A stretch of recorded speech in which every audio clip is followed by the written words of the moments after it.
Olá, meus alunos e alunas, tudo bem com vocês? Espero que todos estejam bem. Eu sou o professor Afonso e vamos para a nossa 16ª aula. Mas antes disso, lembre-se, pessoal, sempre lavando as mãos com água e sabão. Não tem água e sabão? Utilize álcool em gel. Se for sair, utilize máscara, mas de preferência fique em casa, gente, tá? Ainda a pandemia não foi embora. Estamos retornando aos poucos, como todos já sabem, o ensino infantil retornou. Então, se continuarmos fazendo a nossa parte, logo logo estaremos juntos em sala de aula. Tranquilo, gente? Bom, estamos continuando com o capítulo 5, estudando os animais vertebrados, do módulo 3. Estamos no nosso penúltimo assunto, que é sobre aves. Hoje iremos aprender tudo sobre aves, que se encontra na página 228. E na próxima aula iremos estudar sobre mamíferos, que será o nosso último conteúdo, né, desse capítulo, certo? Bom, essa será a nossa agenda com aves. Nós iremos estudar hoje o que? A classificação das aves. Só um instantinho, deixa eu só corrigir aqui. Bom, iremos estudar, né, a classificação das aves.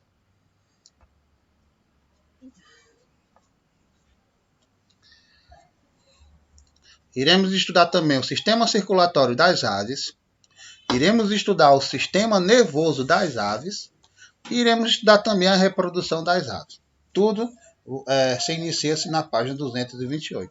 Vocês irão fazer as atividades da página 236 e 237, certo?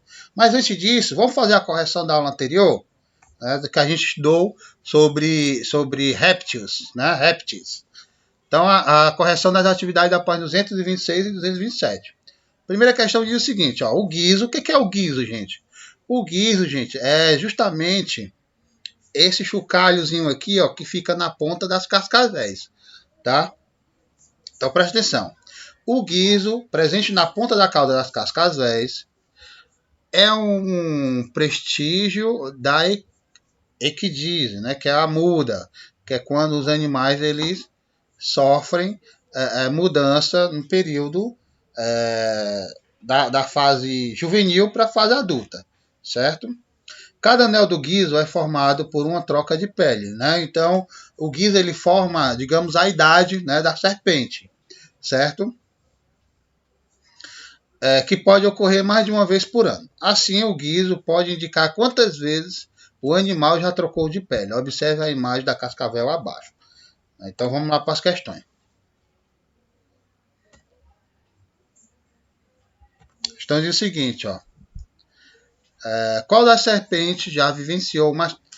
só um minutinho, gente, tá? Se eu não me engano, a gente vai ver o item A aqui, ó.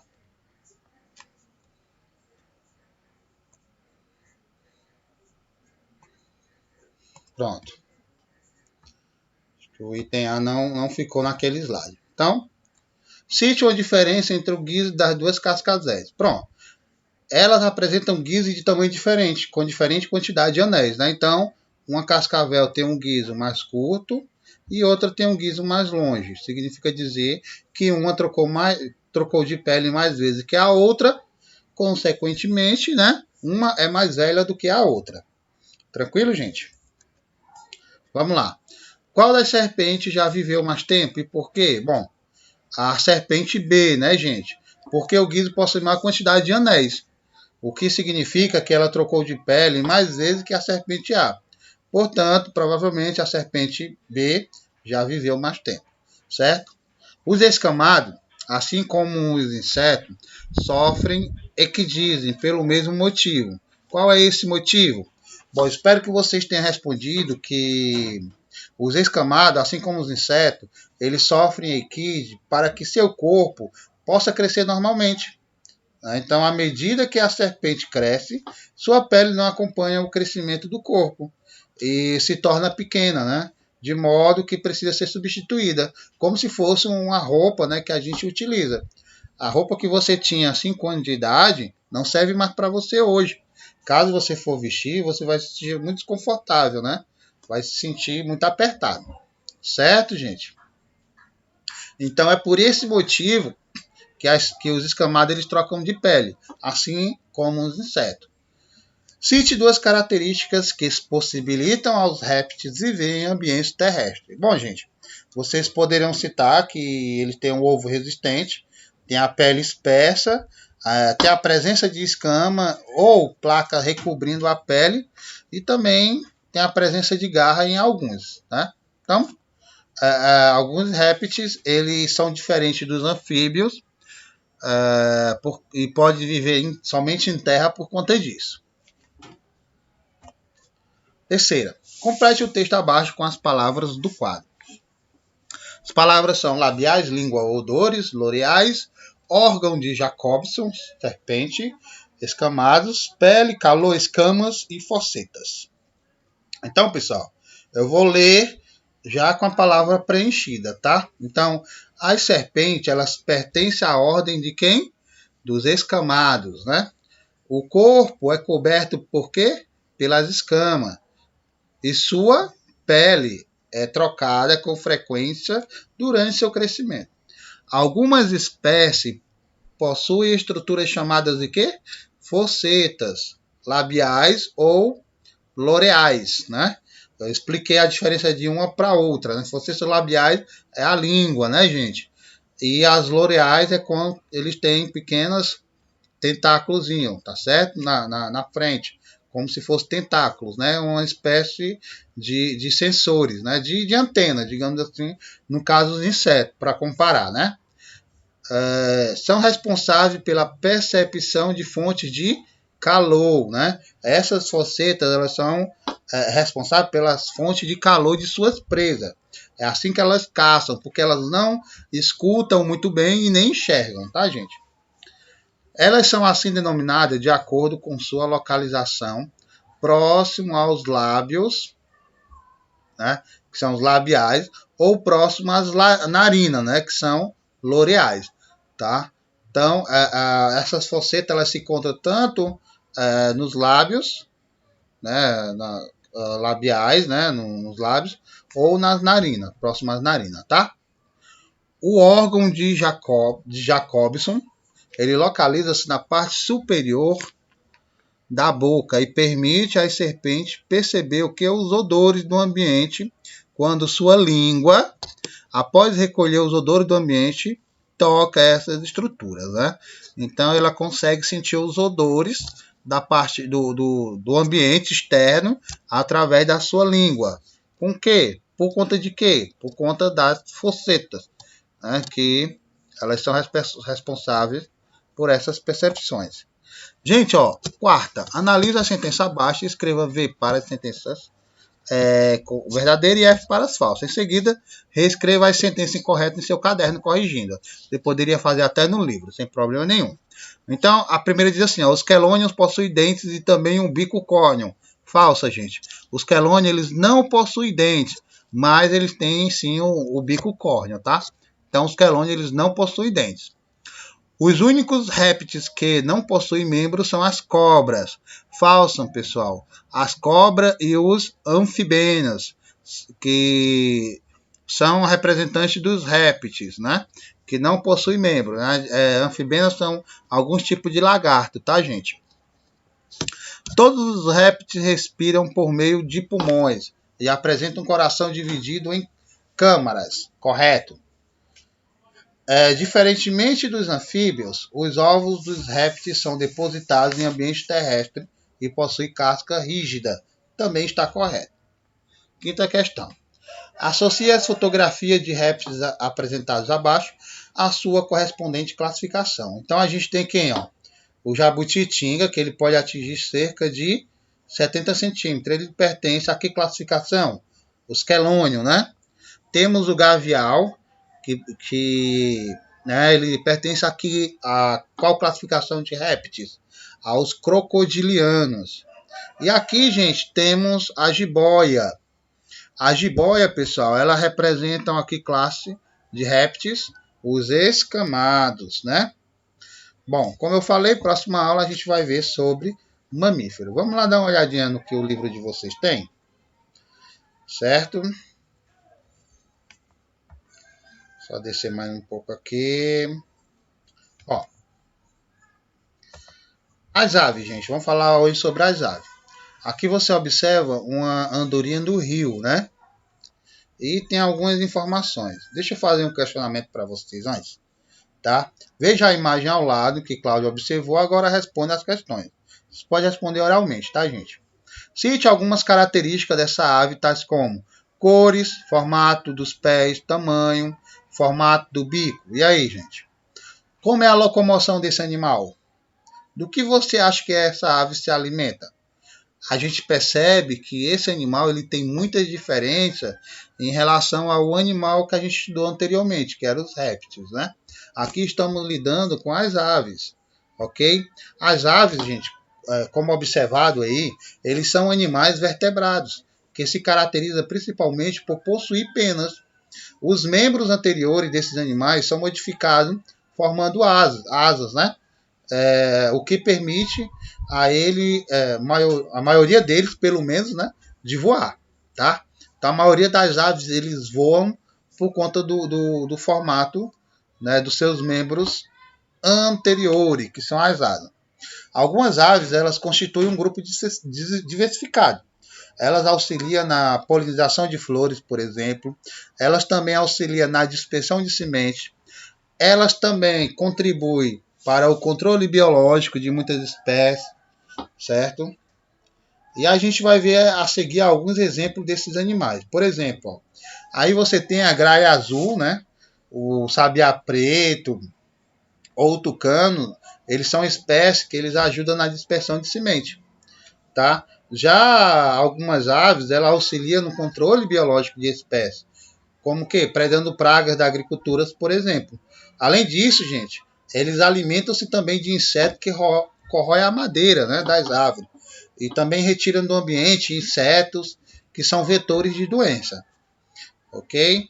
Alimentam-se também de escorpiões, de aranha, de vespa, de pequenos roedores e de algumas serpentes. E isso eles mantêm o equilíbrio das populações.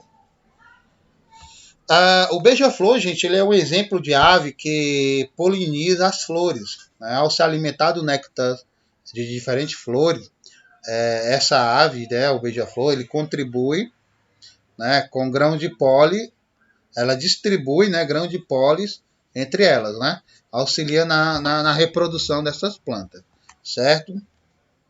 Bom, vamos ver a classificação das aves.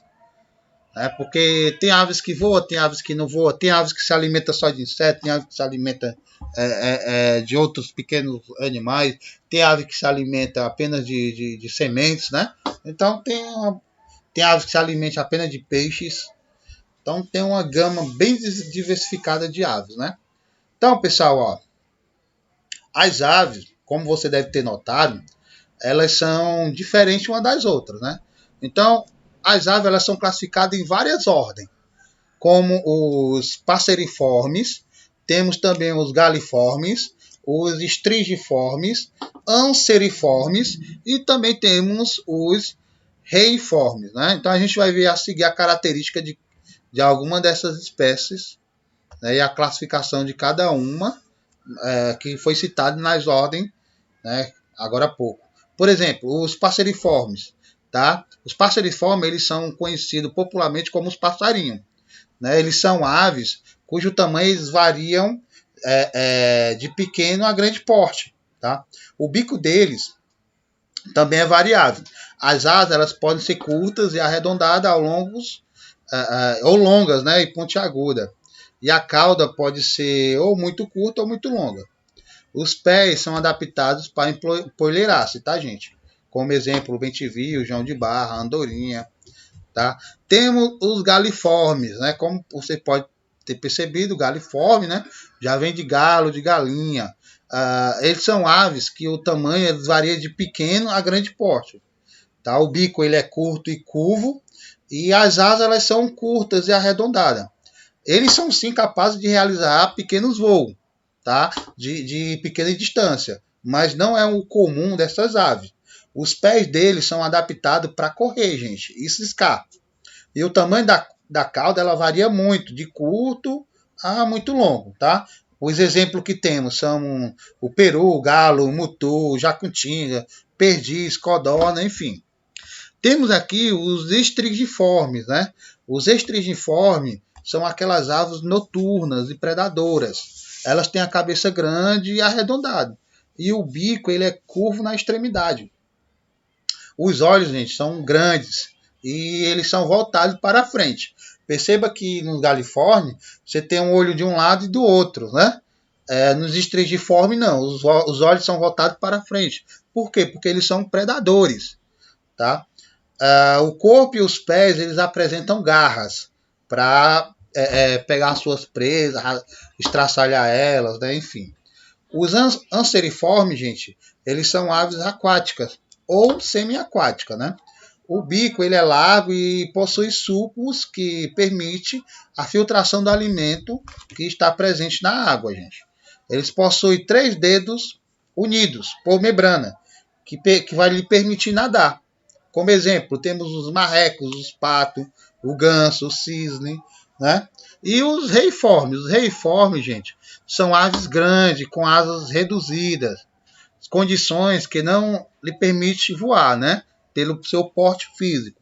Eles possuem 3 dedos em cada pé. A gente tem como exemplo a ema, né, e o avestruz. São os mais comuns, os mais conhecidos. Bom, vamos ver a estrutura do corpo de uma ave. A estrutura do corpo das aves ela é relativamente uniforme. No entanto, há diferença na coloração, no tamanho e no formato de algumas delas. Por exemplo, gente, a presença de penas é uma característica exclusiva das aves. Tem pena, é ave, tá? Então, elas são importantes para o revestimento, para manter o corpo aquecido, por exemplo, né? E também para protegê-lo, além de participarem da flutuação de voo, tá, gente? Então, as penas, elas não são somente úteis para os voos, não. Tá? Até porque não são todas as aves que voam. O bico, gente, é extremamente importante para uma ave. Por quê? Porque o bico das aves, ela auxilia na captura de alimento e também na defesa. Além da construção de ninhos, né? E também ele é usado para alisar suas penas. O seu formato ela reflete exclusivamente de acordo com o hábito alimentar de cada espécie, tá? E temos as pernas, que são bem característicos, né? As pernas e os pés das aves são revestidos por escamas córneas, né? O formato dos pés reflete os hábitos de cada espécie, certo, gente? Aqui a gente faz uma comparação com as aves e os dinossauros, né? Porque tem evidência de que um grupo de dinossauros eles utilizavam os membros anteriores na captura de presa, que deu origem ao grupo das aves que conhecemos hoje em dia, tá? Esse animal é esse daqui, ó. Ele é conhecido como Archaeopteryx litográfica, né? É um animal que possuía penas no corpo. E os membros anteriores eram modificados em asas e os pés semelhantes a de algumas aves que a gente conhece nos dias atuais, certo? E a gente chegou a essa conclusão por quê? Porque foram estudados alguns fósseis desse animal, do Archaeopteryx. Archaeopteryx, desculpa. Bom, diferentes grupos de animais que a gente estudou até agora são os ectodérmicos, né? Que eles não têm capacidade de produzir calor, de reter calor. Esse grupo, as aves, ela é diferente dos outros. Por quê? Porque as aves elas são animais endotérmicos. O que quer dizer, professor? Quais são as principais características dos animais endotérmicos? Bom, pessoal, as características, ele pode ser... Eles são capazes de gerar e reter calor, né? Suficiente para manter a temperatura do corpo. Vai para lá, minha filha. Vai, depois a gente conversa. Vou falar.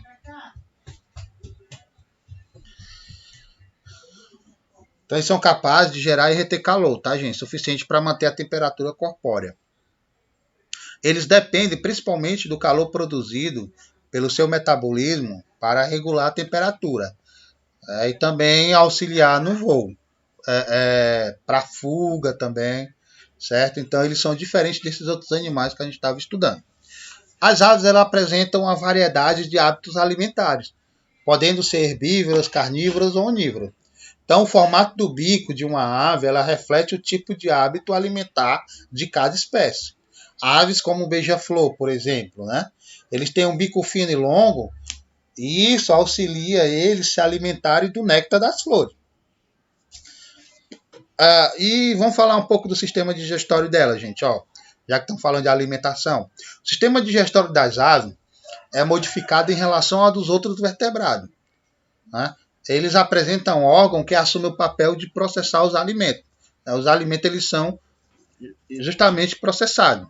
Ó, eles possuem esôfago, tá? E eles possuem uma coisa chamada papo. O que é o papo? O papo é o órgão onde o alimento ele é armazenado e umedecido. Diferente de nós, mamíferos, por exemplo, que o alimento ele é umedecido na boca, as aves não. O alimento ele é umedecido, né, no papo. Depois do papo, pessoal, o que acontece? Tem uma coisa chamada proventrículo, né, que ele fica localizado logo após do papo. E ele tem uma função química, que é liberar ácidos e enzimas sobre o alimento, certo? Depois disso, pessoal, esse alimento ele vai para a moela, que ele fica localizado após o proventrículo, né? A moela ela apresenta paredes musculares espessas e também contém uma partícula sólida, que são engolidas pelas aves. E essas partículas sólidas auxiliam a triturar o alimento, tá, gente? E temos o fígado e o pâncreas, né? O fígado e o pâncreas, eles também são órgãos que são produtores de enzimas e outras substâncias que auxiliam na digestão, certo? Logo depois temos o intestino delgado e por fim temos o reto, né? E logo após o reto temos a cloaca, né? Que é por onde eles se reproduzem, né? Se acasalam e também eles têm a sua solta excrementos, né? Como urina e fezes. Daqui a pouco a gente vai falar mais sobre esse.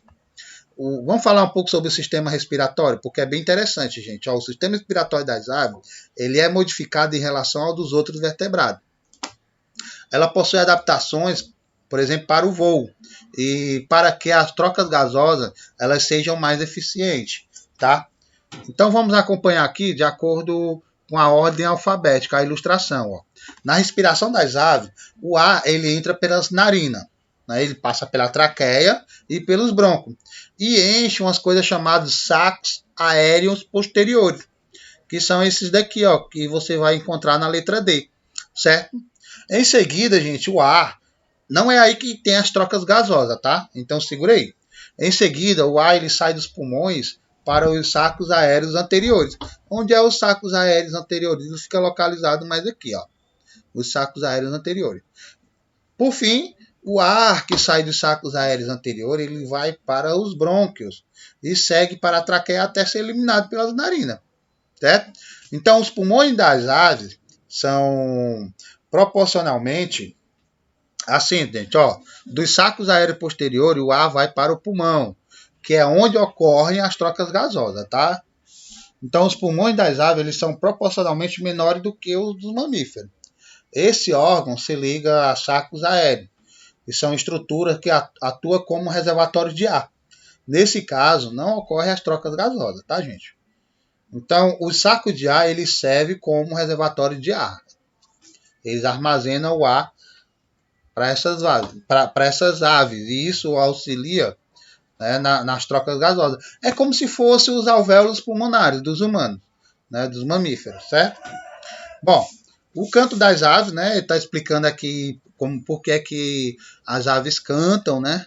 Que o órgão responsável pelo canto das aves é a ciringe, que ela fica localizada na porção final da traqueia. É que ao passar pela a ciringe, o ar, né, ele movimenta as membranas desse órgão, gerando o som característico que conhecemos como canto. Tá? O canto, pessoal, ele é utilizado pelas aves com diferente finalidade. Eles têm a finalidade, por exemplo, de marcar um território, né? Eles também têm a finalidade de exibição do macho para se reproduzir, conquistar a fêmea, né? Ou também eles têm esse som para avisar os outros que tem predadores, ou para chamar o filhote. Enfim, é utilizado para várias coisas o som das aves, né? Bom, vamos falar um pouco sobre o sistema circulatório. O sistema circulatório das aves ele é formado por um coração com 4 câmaras, né? E uma rede de vasos sanguíneos distribuídos pelo corpo do animal. Então a gente vai ver aqui, ó. O sangue ele é pobre em oxigênio, que vem do coração, entra pelo átrio direito, que é justamente essa partezinha em azul aqui. O sangue que vai para o ventrículo direito, ele é encaminhado aos pulmões para ser oxigenado.